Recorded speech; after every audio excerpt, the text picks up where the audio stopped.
Dear student, जे केमिक्स में आप सभी का स्वागत है। जोसा काउंसलिंग डॉक्यूमेंट पे बहुत से बच्चों को प्रॉब्लम हो रही थी कि मैम डॉक्यूमेंट्स क्या होते हैं, तो उस पर एक वीडियो लेके आ चुके हैं। पहले आपको स्टेप बाय स्टेप बताते हैं, फिर उसके बाद डॉक्यूमेंट और उनका फॉर्मेट दिखाएंगे। सबसे पहले स्टेप है कि आप जोसा वेबसाइट पर जाकर उसको लॉग इन करेंगे और अपना एलिजिबिलिटी स्टेट देखेंगे। स्टेप 2 होता है डिस्प्ले होता है आपके जो कॉलेज, जो आपके मॉक सीट अलॉटमेंट होते हैं ट्रेंड वाइज आपको देखना है। Step 3 after submission all give, आपको मॉक सीट अलॉटमेंट होती है। If you are not satisfy, अगर आप सेटिस्फाई नहीं है तो you can modify sequence before locking, आप उसको लॉक करने से पहले अपने कॉलेज को ऊपर नीचे कर सकते हैं। Step 4 after submission lock the choice filling sequence before due date, otherwise system will auto lock, अगर आप उसके पहले आप लॉक कर देंगे नहीं तो वो ऑटोमेटिक लॉक हो जाएगा। यहाँ तक कि प्रोसेस 2025 का कंप्लीट हो चुका है। अब बात आती है प्रोसेस 5 में। Process 5 after this main counseling round will start. These are after 6 round, total 6 round. Cut up very little in first, यानी कि राउंड यहाँ पे कंप्लीट होते हैं और जब राउंड पहला स्टार्ट होता है कि पहला राउंड आ चुका है आपका, so 6th round is most important are for better seat allotment. कुछ बच्चे होते हैं जो पहले ही सीट को हट जाते हैं, पहले कि ये सोच के कि उनको सीट नहीं मिली, तो आपको लास्ट 6 राउंड तक रुकना पड़ेगा, क्योंकि बहुत से बच्चे होते हैं जो 20 से ही हट जाते हैं और काफ़ी 6 राउंड तक काफ़ी लंबी आपको रैंकों में भी आपको कॉलेज मिल जाते हैं। तो आपको पूरे 6 राउंड तक बने रहना है। 6 स्टेप पे आता है आपके डॉक्यूमेंट वेरिफिकेशन। जिन भी बच्चों को पहले राउंड में कॉलेज मिला होगा उनके डॉक्यूमेंट वेरिफिकेशन होगा। आज 18 तारीख है, 18 जून, आज लास्ट डे है डॉक्यूमेंट वेरिफिकेशन का। इसके बाद 21 जून को सेकंड मॉक सीट अलॉटमेंट होने वाला है। जिनमें बच्चों को सेकंड में मिलेगा राउंड में, वो तब अपने डॉक्यूमेंट वेरीफाई करवाएंगे।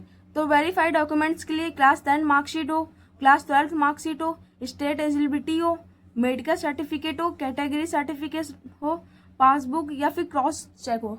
जिनमें बच्चों का मेडिकल नहीं बना है वो मेडिकल अपने किसी भी गवर्नमेंट कॉलेज से जाके बनवा सकते हैं। उनको वहाँ पे जोसा काउंसलिंग का फॉर्मेट लेके जाना है। फीस पेमेंट होगी SC EWS OBC जनरल वालों की, EWS OBC जनरल वालों की 3600 और SC ST PW वालों की 1600। और ये लास्ट ईयर से देखा गया 2025 में SC ST वालों की 15,000 रुपये है फीस।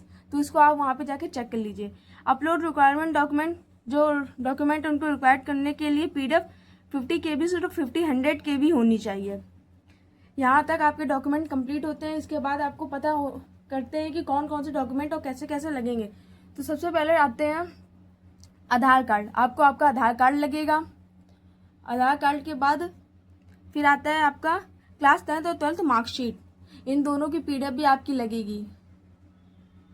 फिर आपका जो कास्ट सर्टिफिकेट होता है, आप किसी भी कास्ट से बिलोंग करते हैं उनसे, सबसे पहले SC ST कार्ड सर्टिफिकेट। तो इसका बनने का पूरा फॉर्मेट ये, आप इसको अच्छे से देख लीजिए। जो सा कि आप वेबसाइट पे जाके इसका फॉर्मेट निकाल लीजिए, नहीं तो इस फॉर्मेट को आपको मेरे यूट्यूब टेलीग्राम चैनल पर प्रोवाइड करा दिया जाएगा, वहाँ से निकाल सकते हो। OBC आंसर सर्टिफिकेट फॉर्मेट ऐसा होता है, देख लीजिए अच्छे से। यहाँ पे आपका श्रीमती जो भी आप हो उनका नाम, union territory Shrimati and division junction, और यहाँ पे आपके मजिस्ट्रेट का नाम। जनरल EWS का डॉक्यूमेंट कार्ड सर्टिफिकेट। फिर आता है joint seat allotment authority withdraw. ऐसे जितने बच्चे होते हैं जिनको लास्ट राउंड तक भी सीट नहीं मिलती या फिर जिनको अपनी सीट वापस विड्रॉ करानी होती है, तो विड्रॉ कराने के लिए आपको एक फॉर्म लगता है ऐसा, देखिए कंप्लीट फॉर्म होता है। इस फॉर्म को आपको निकाल के फिल करके आपको अपनी PDF लगानी पड़ती है, तो आपके जो रिफंड होता है पैसे वापस आ जाते हैं। मे बी आपके 7 to 8,000 रुपीज़ कट जाते हैं, 7 से 8,000 रुपये, बाकी आपके रिफंड हो जाते हैं। तो ये ऐसा फॉर्म आपको फॉर्मेट मिलता है सीट अलॉटमेंट विड्रॉ करने के लिए। मेडिकल सर्टिफिकेट ऐसा होता है, यहाँ पे इसका फॉर्मेट ये पूरा आपको मिल जाएगा। आपको जहाँ भी आप जाएंगे स्टेट में गवर्नमेंट मेडिकल में, तो आपको वहाँ वो लोग दे देंगे, नहीं तो फिर आप खुद ही निकलवा के जाइए, क्योंकि कहीं कहीं नहीं देते, तो आपको खुद भी निकलवा के जाना पड़ सकता है। यहाँ पे कैंडिडेट का नाम होता है, जेंडर लिखना होता है। वहाँ पे वो आपकी 2 जांचें पहले करवाते हैं, एक आई विजन जिसकी जांच वो लोग तुरंत करवाएंगे, दूसरा ब्लड ग्रुप। आपको आपका अगर ब्लड ग्रुप पता है तो आपको उसकी जांच करवाने की कोई जरूरत नहीं, आप वहाँ उनको बता देंगे तो वो उसका ब्लड ग्रुप लिख देंगे।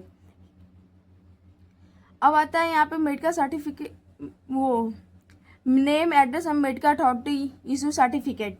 PW का, PWD में जो आते हैं लोग उनके लिए भी एक अलग से बनता है, उनका ऐसा फॉर्मेट होता है। तो बच्चों प्लीज़ बनवा लीजिए। और यहाँ तक कि आपके सभी मेडिकल सर्टिफिकेट कंप्लीट होते हैं, जितने भी आपको जो सर्टिफिकेट लगेंगे उन सभी का फॉर्मेट, ये सभी फॉर्मेट आपको अपने पहले ही बनवा के रख लेने हैं काउंसलिंग के पहले। स्टेप 7, 6 तक आपके सभी डॉक्यूमेंट वेरीफाई हो जाते हैं, आपकी पेमेंट हो जाती है। स्टेप 7 में आता है फ्री स्लॉट और स्लाइड। जितने भी बच्चों को उनकी सीट जो अच्छी लगी या नहीं अच्छी लगी, उनके लिए फ्री स्लॉट स्लाइड का ऑप्शन आता है। फ्रीज यानी कि आई एम डन, आपको वो सीट अच्छी भी लगी और आपने उस सीट को एक्सेप्ट भी कर लिया है। Float upgraded college and branch, आपको ना ही कॉलेज अच्छा लगा है ना ही ब्रांच अच्छी लगी, तो आपको अच्छा कॉलेज और अच्छे ब्रांच के लिए आपकी सीक्वेंस के हिसाब से आपको मिल जाता है। फिर आता है स्लाइड, आप कॉलेज के साथ तो खुश हो लेकिन आपको ब्रांच अच्छी नहीं मिली। लेट आपने जैसे आपको NIT इलाहाबाद मिली, NIT इलाहाबाद में आपको मैकेनिकल मिली, लेकिन आपको लगता है कि आपको ECE भी वहाँ पे मिल सकती है, तो आपने वहाँ पे स्लाइड कर दिया कि उसी कॉलेज में आपको ब्रांच अच्छी मिल जाए। लास्ट स्टेप आता है स्टेप 8, जहाँ डॉक्यूमेंट वेरिफिकेशन लेटर आता है आपको कॉलेज की तरफ से। Submit this letter is institute for final admission, वहाँ पे फाइनल एडमिशन के लिए आपको कॉलेज जाना पड़ता है, वहाँ फिजिकली होता है। डॉक्यूमेंट, वहाँ पे आपको एक एक्स्ट्रा डॉक्यूमेंट लगता है, गैप सर्टिफिकेट, किसी किसी कॉलेज में लगता है और किसी किसी कॉलेजों में नहीं लगता, तो ये आपके कॉलेज के हिसाब से आपको वहाँ पे ही लेके जाना है। फिर फाइनल आपका एडमिशन हो जाता है इंस्टीट्यूट में, और फिर आपको आपके कॉलेज के समय पे जाना पड़ता है जब आपका कॉलेज स्टार्ट होता है। और जैसे IITs के बच्चे होते हैं जिनका JEE एडवांस से IIT में होता है, उनकी स्टार्टिंग जुलाई से स्टार्ट हो जाती है कॉलेज जाना, और NIT वालों को मिलता है कॉलेज अगस्त से सितंबर के बीच में। इसी तरीके IIIT और GFTI वालों को मिलता है। GFTI वालों को मिलता है सबसे लास्ट में, जो स्टेट काउंसलिंग करवाते हैं बच्चे, उनको सितंबर तक या अक्टूबर तक मिलते हैं कॉलेज। तो बिल्कुल भी पैनिक ना हो, अच्छे से अपनी काउंसलिंग करवाएं। और जिन भी बच्चों को AKTU की काउंसलिंग पर डिटेल वीडियो और उनके डॉक्यूमेंट चाहिए, तो उसके लिए कमेंट करें, आपके AKTU के लिए भी पूरी वीडियो लाई जाएगी। और जितने अगर कोई भी बच्चा नेक्स्ट की तैयारी कर रहा है, तो नेक्स्ट की तैयारी हमारे चैनल पर ऑलरेडी चल रही है, आप उस सीरीज को हमारे इस पर देख सकते हैं। और जितने भी बच्चों को अच्छे से उनका कॉलेज नहीं मिला, उनका मन पसंदीदा कॉलेज, और जो भी बच्चे ड्रॉप लेना चाह रहे हैं, तो JEE कैमिक्स आपके लिए JEE 2026 सीरीज लॉन्च करने वाला है। तो प्लीज़ हमारे चैनल पर बने रहें, नया तो चैनल को सब्सक्राइब करें, साथ ही बेल आइकन दबाना ना भूलें।